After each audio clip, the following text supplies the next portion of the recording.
Hello and welcome to BusyWorksBeats.com. I need you guys to smash that like button. I'm about to put you up on so much game right now. What we can do is take the timing of human played drums, like from a drum break, and we can apply that to our MIDI drums to sound more realistic. I'll show you guys how to do it. Firstly, we need to, select our drum break for a certain amount of time. Let's do 4 bars in this case.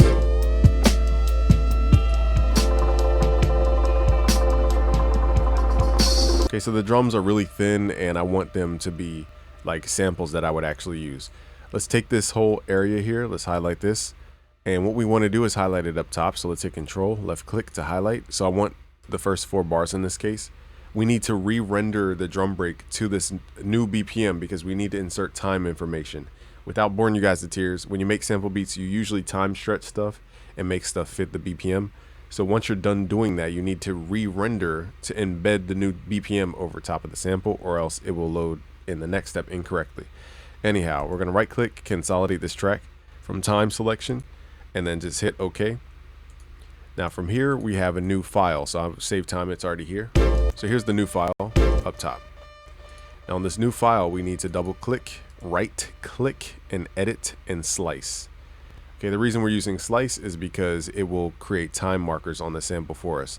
If you don't see these time markers, grab this medium auto slice button and just click that. Or you guys can do different slice options based on the regions tab here. Go to auto slice and then do different slices based on what you prefer. Okay, so by now it should read the transients of the sample, the pointy parts of the sample, and then mark all the time changes of the sample. What we need to do now is send this to the piano roll so we can export it as a score, not a MIDI, as a score, and then we can re-import it into FL Studio. All right, so we need to go to the tools here. We're gonna dump to piano roll, dump normal. And what this will do is just dump in order all the chops. Okay, so that's important because we're gonna open up a new pattern here. We're gonna hit Control V. I don't know why my thing keeps clicking and popping. Sorry, y'all. Let me turn some of these plugins off. All right, and now that we have all these chops, what it's doing is, if you guys zoom all the way in, you can see the chops are in the timing of the human drummer. So it's not playing on the grid right here. It's playing a little ahead. And then over here, it's playing a little ahead.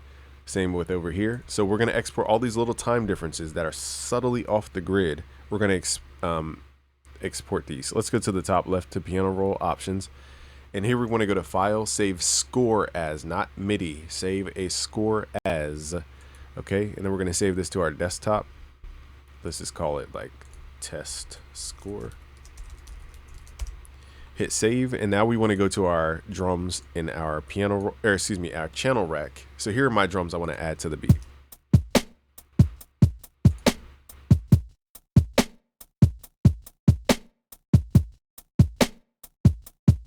Okay, so now I have those drums. I want to apply the timing to the kick, the hi-hat, and the snare.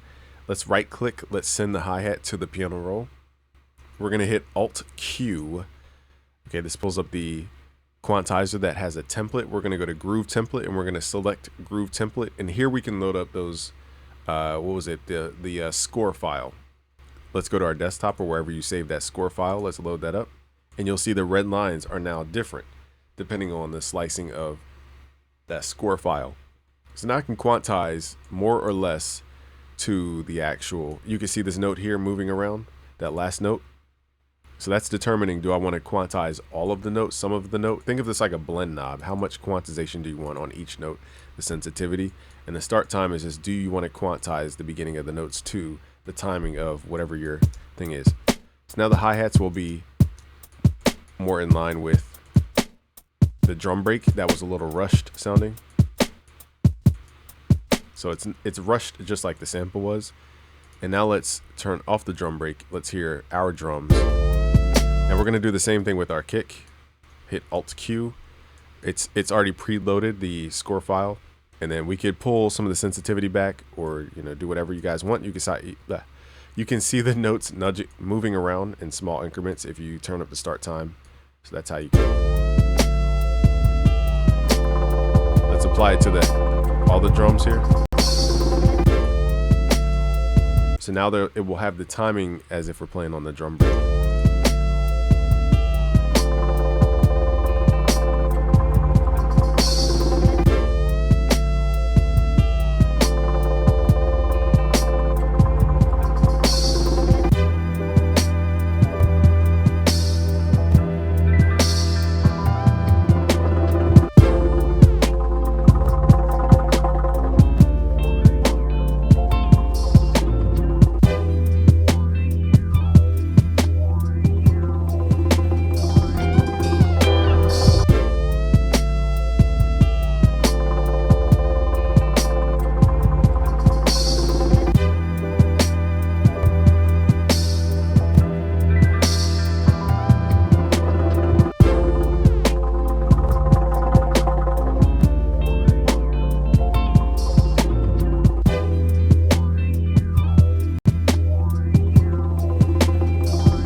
right, so you can replace that kick. So let's say you don't like that kick. Now we have the ability to, let me render this to audio. This is gonna bother me. Hold on. All right, we're getting a lot of clicks from the sample, but that's just the sample. Okay, so we could swap out the drum. So let's say you wanted a heavier drum than this one. We can go to our library now and now customize and tweak out the sound. Whereas a drum break, you're kind of set on the actual sound. Here we can now start swapping out sounds.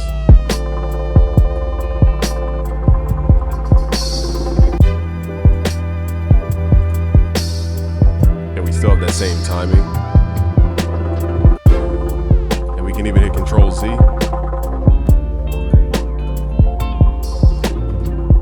Now in this case, okay, there we go.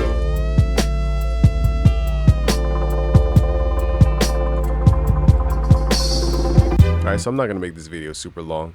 Just wanted to show you guys, you could take a drum break and take the timing of the drum break, apply it to your own drums, and it feels a little more humanized. In Ableton, this is Groove Extract. It's a lot easier done in Ableton, but I just wanted to show you guys the secret. Sorry for the clicking and popping, but it's Game for Busyworks Beats.com. Subscribe if you're new. Peace out, guys.